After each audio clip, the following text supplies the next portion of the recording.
ਕਰਨ ਜਾ ਰਹੇ हैं। ਅੱਜ ਤੋਂ ਕਾਫੀ ਪਿੱਛੇ ਨੂੰ ਚੱਲੀਏ ਤਾਂ ਬੜੇ 200-300 ਸਾਲ ਦੀ ਪਹਿਲਾਂ ਦੀ ਗੱਲ ਹੈ, 400 ਵਰੇ ਦੀ।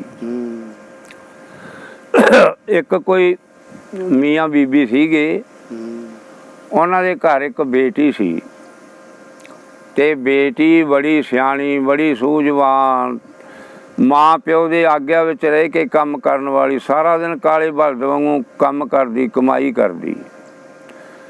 ਜਦੋਂ ਖੇਤਾਂ ਦੇ ਵਿੱਚ ਜ਼ਿਆਦਾ ਕਰਕੇ ਕੰਮ ਹੁੰਦਾ ਉਦੋਂ ਆਪਦੇ ਬਾਪ ਨਾਲ ਕਰਾਉਂਦੀ, ਤੇ ਜਦੋਂ ਘਰਾਂ ਦੇ ਵਿੱਚ ਜ਼ਿਆਦਾ ਕਰਕੇ ਕੰਮ ਹੁੰਦਾ ਉਦੋਂ ਆਪਦੀ ਮਾਂ ਨਾਲ ਕਰਵਾਉਂਦੀ। ਖੇਤਾਂ ਤੇ ਘਰਾਂ ਵਿੱਚ ਕਦੋਂ ਜ਼ਿਆਦਾ ਖੇਤਾਂ 'ਚ ਹੁੰਦਾ ਤੇ ਕਦੋਂ ਘਰਾਂ ਵਿੱਚ। ਲਓ ਜੀ, ਜਦੋਂ ਜੂਨ ਜੁਲਾਈ ਵਰਗੇ ਮਹੀਨਿਆਂ ਤੋਂ ਸ਼ੁਰੂਆਤ ਤੋਂ ਲੈ ਕੇ 4 ਮਹੀਨੇ ਸਾਉਣ ਭਾਦੋਂ ਅੱਸੂ ਤੇ ਅੱਧ ਅੱਸੂ ਪੂਰੇ ਅੱਸੂ ਤੱਕ ਚਮਾਸੇ ਗਿਣੇ ਜਾਂਦੇ ਆ 4 ਮਹੀਨਿਆਂ ਦੇ। ਜਦੋਂ ਚਮਾਸਿਆਂ ਵਿੱਚ ਵਰਖਾ ਹੋ ਕੇ ਹਟਦੀ ਹੈ, 4 ਮਹੀਨੇ ਲੰਘ ਜਾਣ, ਉਦੋਂ ਇਹ ਪਹਿਲਾਂ ਉਸ ਸਮਿਆਂ ਦੇ ਵਿੱਚ ਕੱਚੇ ਖੋਲੇ ਹੁੰਦੇ ਸੀ, ਵਿੰਗੇ ਤਿੰਗੇ ਠੂੰਡ ਚੜਾਏ ਹੁੰਦੇ ਸੀ ਕਾਠ, ਨਾ ਕੋਈ ਗਾਡਰ ਨਾ ਲੈਣਾ ਨਾ ਦੇਣਾ, ਤੇ ਵਿੰਗ ਤੜੀਆਂ ਕੰਧਾਂ। ਅੱਛਾ, ਉਦੋਂ ਵਰਖਾ ਦੇ ਨਾਲ 4 ਮਹੀਨਿਆਂ 'ਚ ਇਹ ਕੰਧਾਂ ਦੇ ਵਿੱਚ, ਛੱਤ ਦੇ ਵਿੱਚ ਵਰਖਾ ਨਾਲ ਖੱਡੇ ਪੈ ਜਾਂਦੇ, ਡਿੱਗਣ ਨੂੰ ਤਿਆਰ ਹੋ ਜਾਂਦੇ ਸਨ, ਡਿੱਗਣ ਲੱਗ ਜਾਂਦੇ ਜਿਆਦਾ। ਹਾਂ, ਅੱਛਾ, ਚੜ੍ਹਦੇ ਕੱਤੇ ਕੋਈ ਚੰਗੀ ਮਿੱਟੀ ਪਾਸਿਆਂ ਤੋਂ ਖੱਡੇ ਲਾਏ ਵੇ ਲੋਕਾਂ ਦੇ ਹੋਣੇ, ਬੱਠਲਾਂ ਨਾਲ ਜਾਂ ਹੋਰ ਸਾਧਨ ਨਾਲ ਲਿਆ ਕੇ ਇਹ ਛੱਪੜਾਂ ਦੇ ਕਿਨਾਰਿਆਂ ਤੇ ਘਾਣ ਮਾਰਦੇ, ਜਾਂ ਮੁਰੜ ਚੰਗੀ ਪਾਂਡੋ ਮਿੱਟੀ, ਤਾਂ ਵਿੱਚ ਬਰੀਕ ਮਾਲਣ ਜਾਂ ਗੋਬਰ ਪੋਟਾ ਪਾ ਕੇ ਤੇ ਕਈ ਦਿਨ ਤੱਕ ਉਹਨੂੰ ਇੱਕ ਜਿੰਦ ਬਣਾਉਂਦੇ ਲੱਤਾਂ ਲਾ।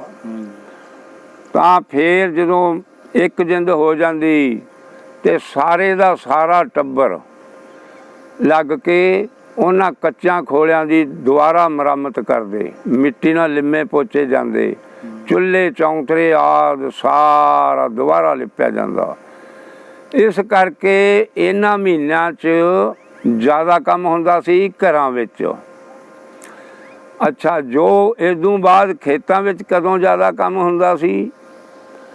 ਜਦੋਂ ਅੱਧ ਜੁਲਾਈ ਤੋਂ ਵਰਖਾ ਦੀ ਸ਼ੁਰੂਆਤ ਹੁੰਦੀ ਨਾ, ਤੇ ਸਮੁੰਦਰਾਂ 'ਚੋਂ ਪਾਣੀ ਉਡਾਰ ਹੋਇਆ, ਹਵਾ ਰਾਹੀਂ ਚੱਕ ਕੇ ਨਵੀਂ ਵਾਲੀ ਹਵਾ ਦੇ ਨਾਲ, ਤੇ ਕੋਈ 2-2 ਹਜ਼ਾਰ ਕਿਲੋਮੀਟਰ 3-3 ਹਜ਼ਾਰ ਕਿਲੋਮੀਟਰ ਤੱਕ ਜਾ ਕੇ ਵਰਖਾ ਪਾਣੀ ਪਟਕਿਆ ਜਾਂਦਾ।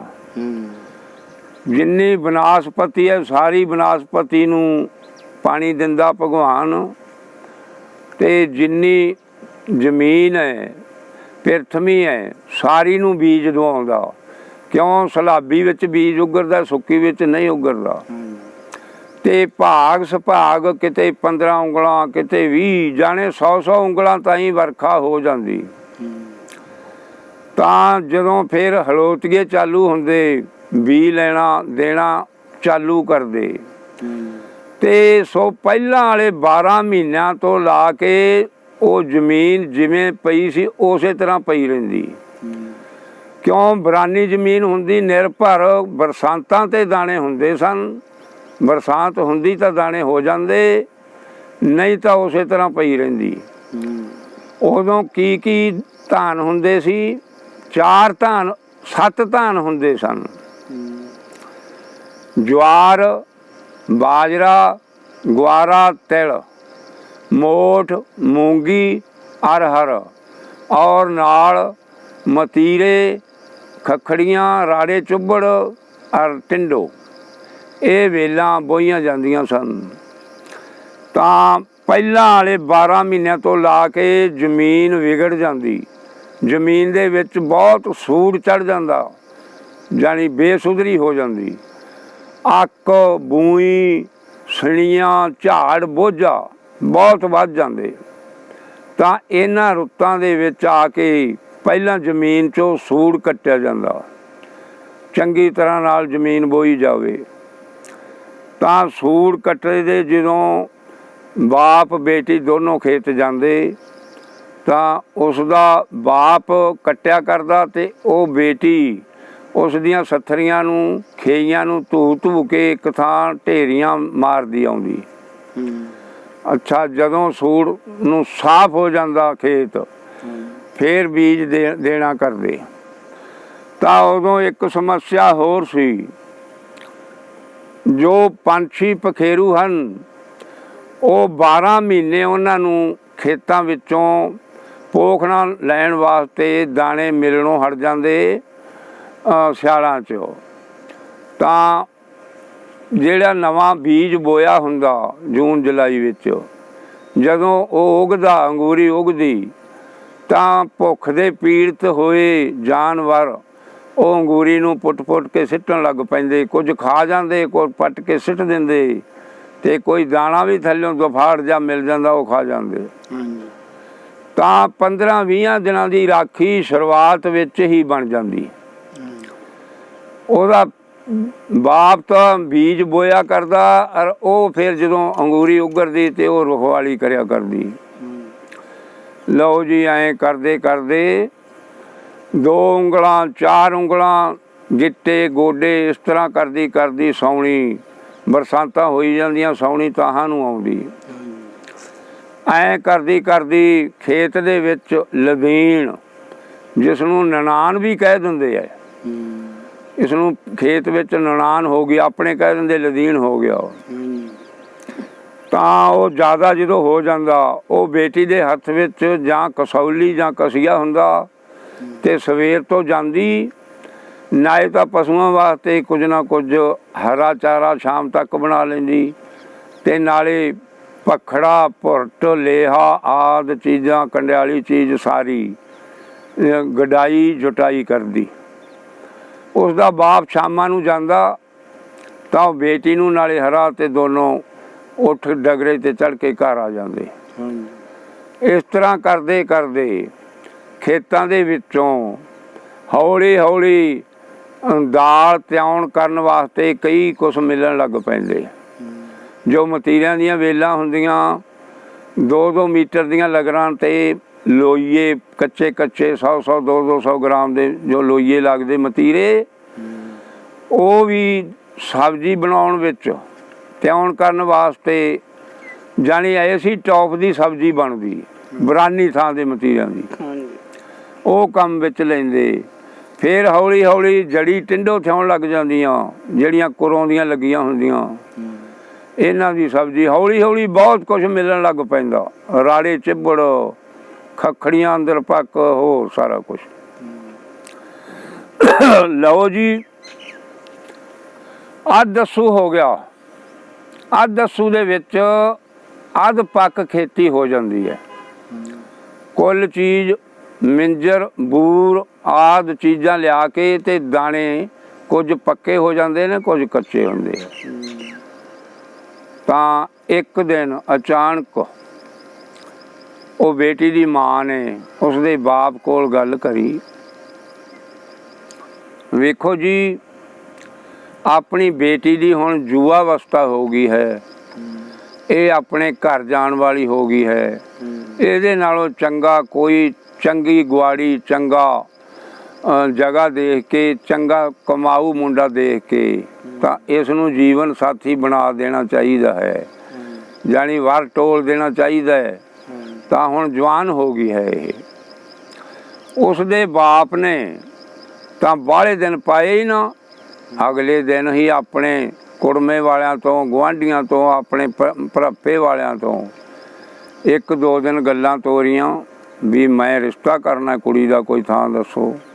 ਲਓ ਜੀ, ਜਿਸ ਥਾਂ ਜਿੱਥੇ ਵਸੇਬਾ ਸੀ ਉਹ ਕੁੜੀ ਦਾ ਬੇਟੀ ਨੇ ਰਹਿਣਾ ਸੀ ਸਾਰੀ ਉਮਰ, ਉਸ ਦੱਸ ਪੁੱਛ ਦੇ ਨਾਲ ਉਸ ਗਾਮ, ਉਸ ਪਿੰਡ ਚਲਾ ਗਿਆ ਤੇ ਉਸੇ ਘਰ ਵਿੱਚ ਜਾ ਵੜਿਆ ਜਿੱਥੇ ਬੇਟੀ ਨੇ ਸਾਰੀ ਉਮਰ ਗੁਜ਼ਾਰਨੀ ਸੀ।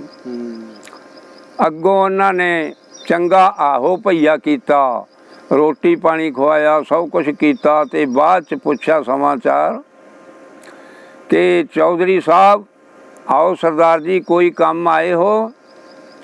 हाँ, मैं काम आया हाँ, मैं अपनी बेटी इस घर विच देण वास्ते आया हाँ।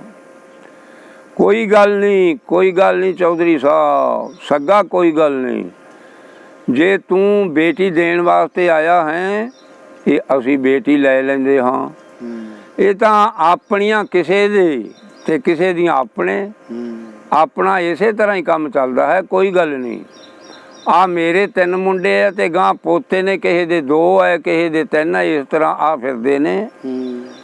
जेड़ा तेरी कुड़ी दा हाण परवान तैनू चंगा लगदा है ना तेरे मन नू, तू ओहदे मूँह विच शक्कर दी डली पा दे ते टिक्का कढ जा ते मनो अपना जवाई मन जा ते आपां विआह कर लांगे जदों भी आखेगा।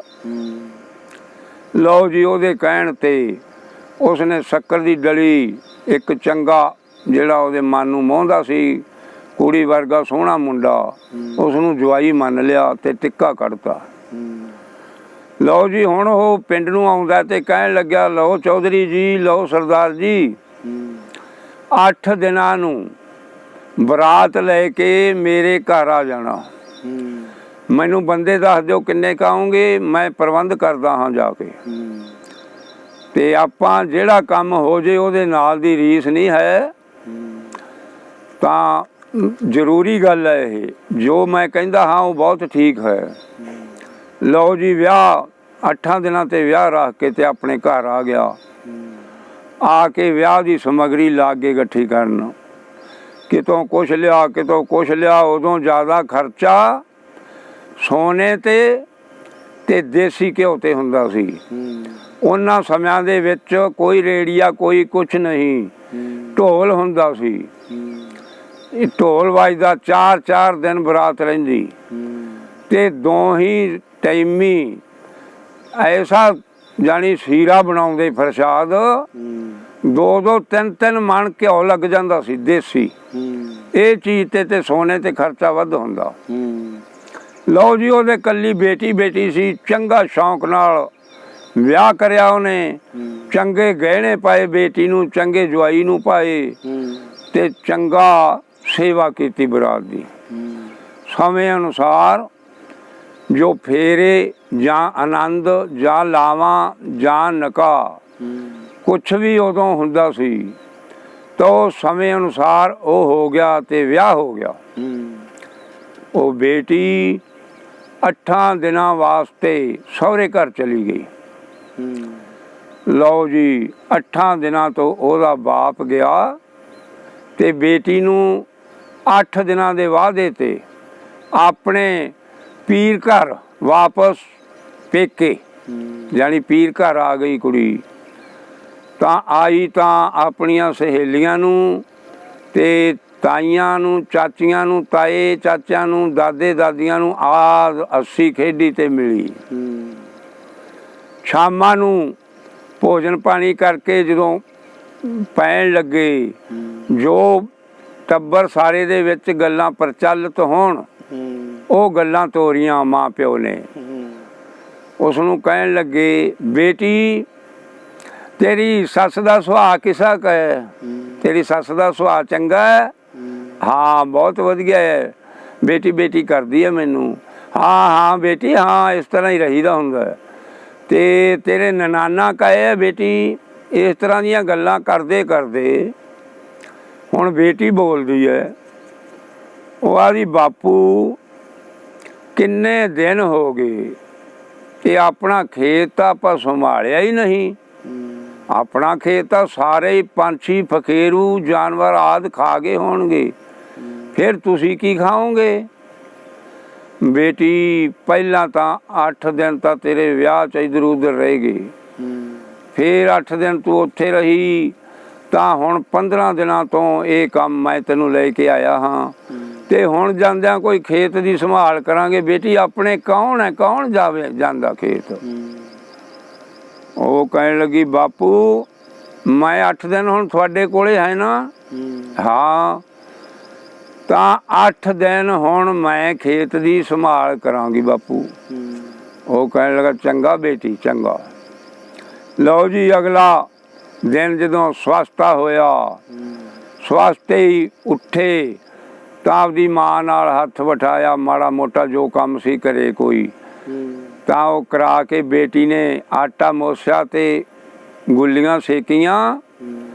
ਤਾਂ ਜਿਹੇ ਜਿਹਾ ਸੁੱਕਾ ਅਲੂਣਾ ਜਿਹੇ ਜਿਹਾ ਵੀ ਘਰੇ ਸੀ ਉਹ ਆਪਦੇ ਪੱਲੇ ਬੰਨ੍ਹ ਕੇ 2 ਰੋਟੀਆਂ ਤੇ ਸਿਰ ਤੇ ਪਾਣੀ ਵਾਲਾ ਮੱਗਾ ਧਰ ਲਿਆ। ਤਾਂ ਖੇਤ ਸੂਰਜ ਚੜ੍ਹਨ ਤੋਂ ਪਹਿਲਾਂ ਜਾ ਵੜੀ। ਲਓ ਜੀ ਹੁਣ ਖੇਤ ਆ ਗਿਆ। ਉਹਨੇ ਇੱਕ ਉਹਨਾਂ ਦੇ ਖੇਤ ਲੰਮੀਆਂ ਲੰਮੀਆਂ ਤਰੰਜਾਂ ਵਾਲਾ ਮਣਾ ਕੀਤਾ ਹੋਇਆ ਸੀ ਜਿੱਥੋਂ ਸਾਰਾ ਖੇਤ ਨਜ਼ਰ ਆਉਂਦਾ ਸੀ। ਤਾਂ ਇੱਕ ਟਪਲੀ ਬਣਾਈ ਹੋਈ ਸੀ ਝੂੰਫੜੀ, ਜੇ ਬਰਸਾਤ ਦੇ ਛਿੱਟੇ ਛਿੜਕੇ ਆਉਂਦੇ ਤਾਂ ਉਹਦੇ ਹੇਠ ਖੜੋ ਜਾਂਦੇ ਸੀ। ਤਾਂ ਉਹਨੇ ਜਾ ਕੇ ਪਾਣੀ ਵਾਲਾ ਮੱਗਾ ਉਸ ਮਣੇ ਕੋਲ ਰੱਖ ਦਿੱਤਾ। ਮੱਗਾ ਰੱਖਿਆ ਤੇ ਆਪਣਾ ਮੂੰਹ ਚੜ੍ਹਦੇ ਵੱਲ ਕੀਤਾ ਤੇ ਸਭ ਤੋਂ ਪਹਿਲਾਂ ਧਰਤੀ ਨਿਵਸ਼ਕਾਰੀ ਉਹਨੇ। ਧਰਤੀ ਨਿਵਸ਼ਕਾਰਦੀ ਹੈ ਤੇ ਮੂੰਹ ਦੇ ਵਿੱਚੋਂ ਕੁਝ ਗੁਣਗਣਾ ਵੀ ਕਰਦੀ ਹੈ। ਪਰ ਗੁਣਗਣਾ ਕੀ ਕਰਦੀ ਸੀ? ਇਹੋ ਕਰਦੀ ਸੀ ਕਿ ਮਾਂ ਮੈਂ ਤੇਰਾ ਅਨਾਜ ਖਾ ਖਾ ਕੇ ਇੰਨੀ ਵੱਡੀ ਹੋ ਗਈ ਹਾਂ, ਮੈਂ ਤੇਰੀ ਬੁੱਕਲ ਵਿੱਚ ਖੇਡ ਖੇਡ ਕੇ ਇੰਨੀ ਵੱਡੀ ਹੋ ਗਈ ਹਾਂ, ਮੈਂ ਆਪਣੀਆਂ ਪੈੜਾਂ ਰੋਜ਼ ਕਰਦੀ ਸਾਂ ਮਾਂ, ਪਰ ਹੁਣ ਤਾਂ ਮੈਂ ਛਮਾਹੀ ਤੇ ਜਾਂ 12 ਮਾਹੀ ਕਰਿਆ ਕਰਾਂਗੀ। ਕਿਉਂ ਮਾਂ? ਮੈਂ ਹੁਣ ਤੈਥੋਂ ਆਪਣਾ ਆਲਣਾ, ਤੈਥੋਂ ਆਪਣਾ ਵਸੇਬਾ ਆਂਤਰੇ ਕੁਝ ਦੂਰ ਬਣਾ ਲਿਆ ਹੈ। ਇਸ ਕਾਰਨ ਹੁਣ ਨਾ ਮੈਂ ਇੰਨੇ ਚਿਰਾਂ ਤੋਂ ਆਇਆ ਕਰਾਂਗੀ। ਪਰ ਤੂੰ ਇੱਕ ਗੱਲ ਮਾਂ ਮੇਰੀ ਜ਼ਰੂਰ ਮੰਨੀ, ਮੇਰੇ ਬੁੱਢੇ ਮਾਈ ਬਾਪ ਨੂੰ ਤੂੰ ਵਿਸਰ ਨਾ ਜਾਈ, ਅਨਾਜ ਦੇਈ ਜਾਈ ਦੇਈ ਜਾਈ। ਇਹ ਕਹਿੰਦੀ ਹੋਈ ਅੱਖਾਂ ਵਿੱਚੋਂ ਅੱਥਰੂ ਵਹਾਉਂਦੀ ਹੋਈ ਆਪਣੇ ਖੇਤ ਵਿੱਚ ਗੇੜਾ ਦੇਣ ਲੱਗ ਪਈ। 15 ਦਿਨਾਂ ਦੀ ਉਧਰੀ ਹੋਈ ਖੇਤੀ ਸਾਰੀ ਚਹਿ ਚਹਿ ਕਰਨ ਲੱਗ ਪਈ।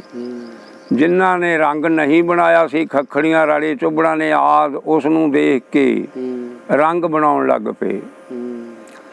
ਉਸਨੇ ਉਤਰੇ ਸਾਰੇ ਫਲ, ਕੁਝ ਚੱਕੇ ਕੁਝ ਰਹਿ ਗਏ ਤੇ ਮਣੇ ਕੋਲ ਲਿਆ ਛੱਡੇ।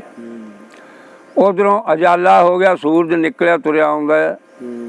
ਭਾਦੋਂ ਔਰ ਅੱਸੂ ਇਹ 12 ਮਹੀਨਿਆਂ ਵਿੱਚੋਂ 2 ਮਹੀਨਿਆਂ ਵਿੱਚ ਸੂਰਜ ਦਾ ਰੰਗ ਬਿਲਕੁਲ ਲਾਲ ਹੁੰਦਾ। ਕਦੇ ਵੇਖ ਲਿਓ, ਜ਼ਿਆਦਾ ਲਾਲ ਹੁੰਦਾ। ਤਾਂ ਪੂਰੀ ਲਾਲੀ ਦੇ ਵਿੱਚ ਸੂਰਜ ਨਿਕਲਿਆ ਹੈ। ਜਦੋਂ ਅਜਾਲਾ ਹੋਇਆ ਤੇ ਝੁੰਡਾਂ ਵਿੱਚੋਂ ਪੰਛੀ ਪਖੇਰੂ ਹਿੱਲ ਕੇ ਖੇਤਾਂ ਵੱਲ ਚੱਲ ਪਏ ਤੇ ਬੇਟੀ ਵੀ ਜਾ ਕੇ ਮਣੇ ਦੇ ਉੱਪਰ ਮੌਜੂਦਾ ਜਾ ਚੜੀ। ਜਦੋਂ ਜਿਉਂ-ਜਿਉਂ ਆਉਂਦੀਆਂ ਟੋਲੀਆਂ ਬਣ ਕੇ ਤੇ ਆਪਣੇ ਹੱਥਾਂ ਦੀਆਂ ਤਾੜੀਆਂ ਨਾਲ ਤੇ ਹੋ ਹਾ ਦੀ ਆਵਾਜ਼ ਨਾਲ ਇਹਨਾਂ ਪਖੇਰੂਆਂ ਨੂੰ ਦੂਰ ਭਜਾਈ ਜਾ ਰਹੀ ਹੈ।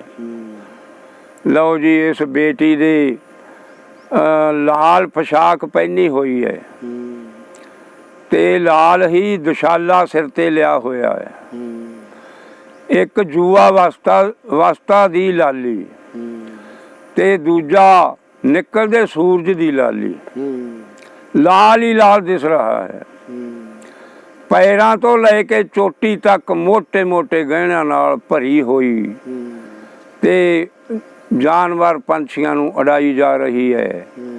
ਨਿਕਲਦੇ ਸੂਰਜ ਦੇ ਨਾਲ ਉਹ ਇੱਕ ਇਹਨਾਂ ਦੇ ਖੇਤ ਦੇ ਵਿੱਚ ਦੀ ਇੱਕ ਮਾਰਗ ਹੋਰਾਂ ਪਿੰਡਾਂ ਨੂੰ ਜਾ ਰਿਹਾ ਸੀ। ਉਸ ਮਾਰਗ ਇੱਕ ਢੋਲੀ ਢੋਲ ਵਾਲਾ ਖਾਤਾ ਤੁਰਿਆ ਆਉਂਦਾ, ਕਾਲਾ ਕਾਲਾ। ਤਾਂ ਜਦੋਂ ਕੁਝ ਦੂਰ ਰਹਿ ਗਿਆ ਮਣਾ ਤਾਂ ਇਸ ਢੋਲੀ ਦੀ ਨਿਗਾਹ ਇਸ ਬੇਟੀ ਤੇ ਆਈ ਤਾਂ ਬੇਈਮਾਨ ਹੋ ਗਿਆ, ਮਨ ਵਿੱਚ ਅਪਰਾਧ ਜਗਾ ਕੇ ਬੈਠ ਗਿਆ। ਪਾਪ ਕਰਨ ਵਾਲਾ ਮਨ ਬਣਾ ਲਿਆ। ਔਰ ਢੋਲੀਆ, ਓਏ ਤੂੰ ਸਵੇਰ ਤੋਂ ਜਾਏਗਾ ਤੇ ਹੱਥ ਤਾਈਂ ਹੱਥ ਭਨਾਏਗਾ, ਕੀ ਤੈਨੂੰ ਸਾਈਆਂ ਤਾਰ ਦੇਣਗੀਆਂ? ਖੋਣੀ ਕੋਈ ਰੁਪਈਆ ਦੇਊ, ਖੋਣੀ ਨਾ ਦੇਊ। ਤਾਂ ਆਹ ਕੰਮ ਤੇਰੇ ਕਰਨ ਵਾਲਾ ਹੈ, ਇਹ ਕਿਉਂ ਨਹੀਂ ਕਰਦਾ? ਆਹ ਕੁੜੀ ਹਜੇ ਕੱਲ ਸਹੁਰਿਆਂ ਤੋਂ ਆਈ ਹੈ, ਵੇਖੋ ਕਿੰਨਾ ਸਿਉਣਾ ਪਾਇਆ ਹੈ। ਆਪਾਂ ਇਹਨੂੰ ਮਾਰ ਦਈਏ ਤੇ ਮਾਰ ਕੇ ਗਲ 'ਚ ਫਾਹਾ ਪਾ ਕੇ ਮਣੇ ਨਾਲ ਟੰਗ ਦੇਵਾਂ ਤੇ ਤੇਰਾ ਨਾਂ ਵੀ ਕਿਸੇ ਨੇ ਨਹੀਂ ਲੈਣਾ। ਸਾਰੇ ਇਹੀ ਕਹਿਣਗੇ ਇਹ ਕੁੜੀ ਅਜੇ ਵਿਚਾਰੀ ਕੱਲ ਹੀ ਸਹੁਰਿਆਂ ਤੋਂ ਆਈ ਸੀ ਤੇ ਸਹੁਰੀ ਨੂੰ ਖਾਉਣੀ, ਸਹੁਰਿਆਂ ਵਾਲਿਆਂ ਨੇ ਕੋਈ ਦਾਜ ਦਹੇਜ ਹੋਰ ਮੰਗ ਲਿਆ, ਖਾਉਣੀ ਭਾਈ ਹੋਰ ਗੱਲ ਹੋ ਗਈ। ਇਹ ਸਹੁਰੀ ਨੇ ਅੱਜ ਹੀ ਆ ਵੇਖ ਲਾ ਆਪਣਾ ਕਤਲ ਕਰਵਾ ਲਿਆ, ਫਾਹਾ ਲੈ ਕੇ ਮਰ ਗਈ ਹੈ। ਬਹੁਤ ਮਾੜੀ ਗੱਲ ਹੋਈ। ਤੇਰਾ ਨਾਂ ਕਿਸੇ ਨੇ ਨਹੀਂ ਲੈਣਾ ਤੇ ਸੁੱਕੀ ਦੇ ਪੱਤਨ ਲਿਖ ਜਾਏਗਾ। ਇਹ ਸਿਉਣਾ ਕੀ ਪਤਾ ਕਿੰਨੇ ਪੈਸਿਆਂ ਦਾ ਹੋ ਜਾਏ, ਆਪਾਂ ਤਾਂ ਸਾਰੀ ਉਮਰ ਹੀ ਨਹੀਂ ਮੁੱਕਦਾ।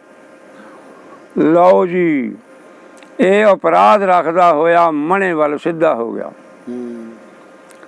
ਤੇ ਬੇਟੀ ਮਣੇ ਤੇ ਖੜੀ ਉਸ ਵੱਲ ਦੇਖ ਰਹੀ ਹੈ ਕਿ ਖਬਰੇ ਇਹ ਕੋਈ ਰਾਹ ਭੁੱਲ ਗਿਆ ਹੈ ਜਾਂ ਕੀ ਗੱਲ ਹੋ ਗਈ, ਉਰੇ ਨੂੰ ਕਿਉਂ ਆਉਂਦਾ ਹੈ, ਮਾਰਗ ਛੱਡ ਦਿੱਤਾ ਇਸਨੇ। ਲਓ ਜੀ, ਕਰਦਿਆਂ ਕਰਦਿਆਂ ਮਣੇ ਦੇ ਕੋਲ ਕਿਉਂ ਨਾ ਆ ਗਿਆ, ਆ ਕੇ ਆਵਾਜ਼ ਲਾਈ ਕਿ ਬਾਈ ਤੇਰੇ ਕੋਲੇ ਪਾਣੀ ਹੈ? ਮੇਰੀ ਕਈ ਦਿਨਾਂ ਤੋਂ ਆਸਣ ਨਹੀਂ, ਮੇਰੀ ਤਜਵੀਜ਼ ਬੜੀ ਢਿੱਲੀ ਹੈ, ਮੈਨੂੰ ਤੇ ਬਹੁਤ ਲੱਗਦੀ ਹੈ, ਤਾਂ ਜੇ ਪਾਣੀ ਹੈ ਤਾਂ ਮੈਨੂੰ ਪਿਆ।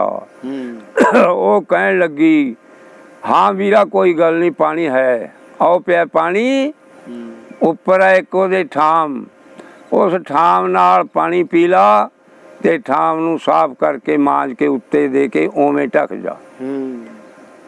ਉਹ ਮੂਹਰੋਂ ਪਤਾ ਕੀ ਜਵਾਬ ਦਿੰਦਾ ਕਿ ਨਹੀਂ ਬਾਈ, ਇਹ ਇਉਂ ਗੱਲ ਹੈ, ਮੇਰਾ ਜਨਮ ਹੈ ਹੀਣ ਘਰ ਦਾ ਹੈ, ਮੈਂ ਛੋਟੇ ਘਰ ਜਾਤੀ ਵਿੱਚ ਜਨਮ ਲਿਆ ਹੈ, ਇਸ ਕਰਕੇ ਮੈਂ ਹੱਥ ਨਹੀਂ ਲਾਉਣਾ ਤੇ ਪਿੱਟ ਹੋ ਜਾਏਗੀ, ਤੂੰ ਥੱਲੇ ਉਤਰ ਕੇ ਮੈਨੂੰ ਪਾਣੀ ਆਪ ਪਿਆ ਦੇ। ਹੁਣ ਉਹ ਬੇਟੀ ਇਸ ਨੂੰ ਬੜਾ ਕਰਾਰਾ ਜਵਾਬ ਦਿੰਦੀ ਹੈ।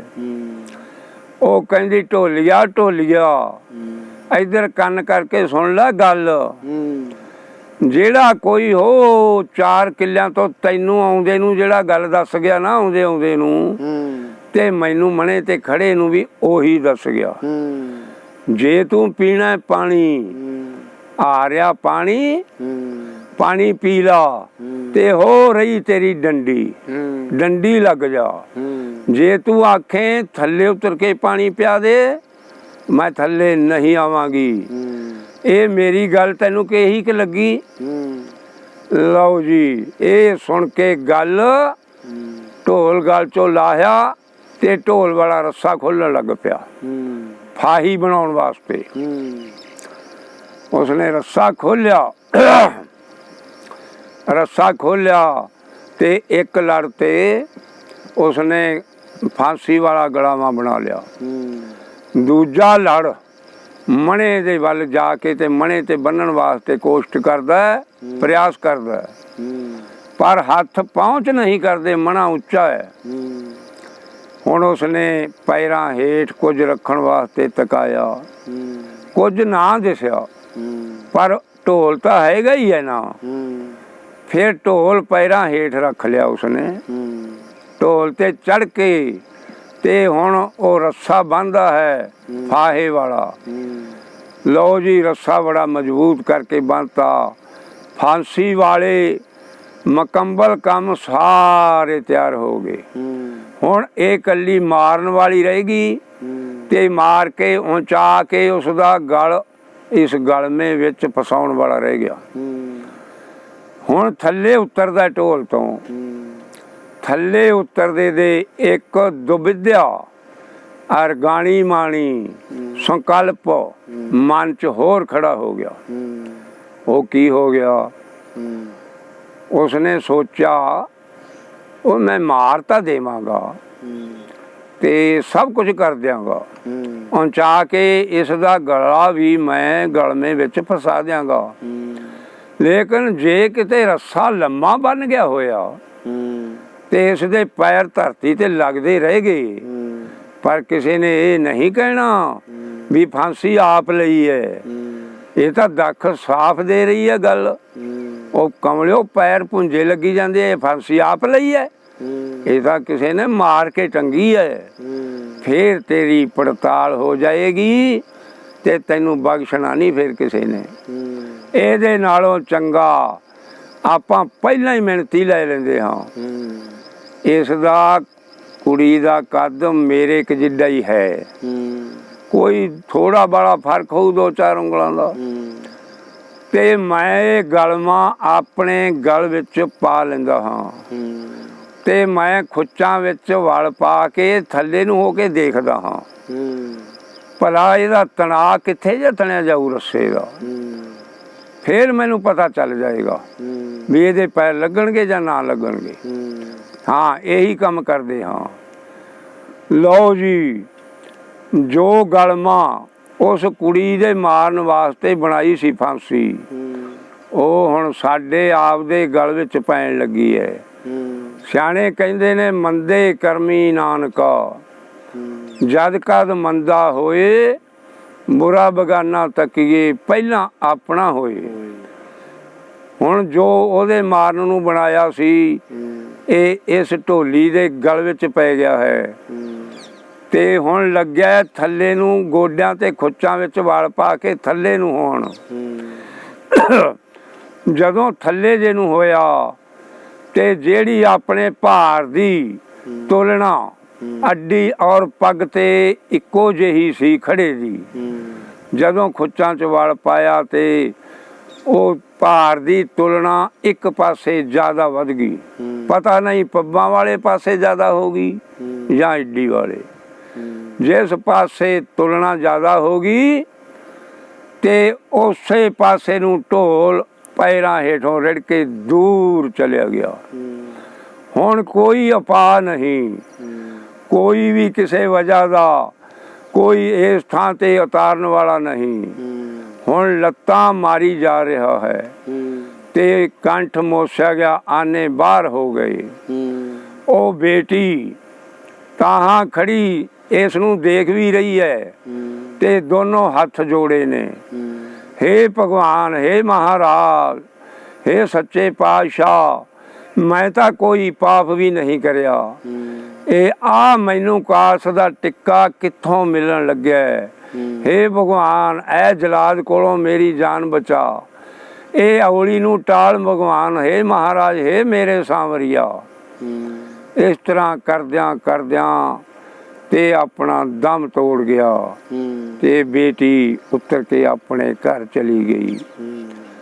ਕਹਿੰਦੇ ਨੇ ਇਹਦੇ ਵਿੱਚ 9ਵੇਂ ਪਾਤਸ਼ਾਹ ਦੇ ਸ਼ਲੋਕਾਂ ਵਿੱਚ ਆਉਂਦਾ ਹੈ, ਨਰ ਚਾਹਤ ਕੁਝ ਔਰੈ ਕੀ ਔਰੈ ਪੜੀ, ਚਿੱਤ ਵਿੱਚ ਰਹਿਓ ਠਗੌਰ, ਨਾਨਕ ਫਾਂਸੀ ਗਲ ਪੜੀ। ਜੋ ਕਿਸੇ ਨੂੰ ਫਾਂਸੀ ਦਿੰਦਾ, ਕਿਸੇ ਨੂੰ ਮਾਰਦਾ, ਉਹਦੇ ਨਾਲ ਆਪਦੇ ਨਾਲ ਇਹੀ ਵਾਪਰਦੀ ਹੈ। ਵਾਹਿਗੁਰੂ ਜੀ ਕਾ ਖਾਲਸਾ, ਵਾਹਿਗੁਰੂ ਜੀ ਕੀ ਫਤਿਹ।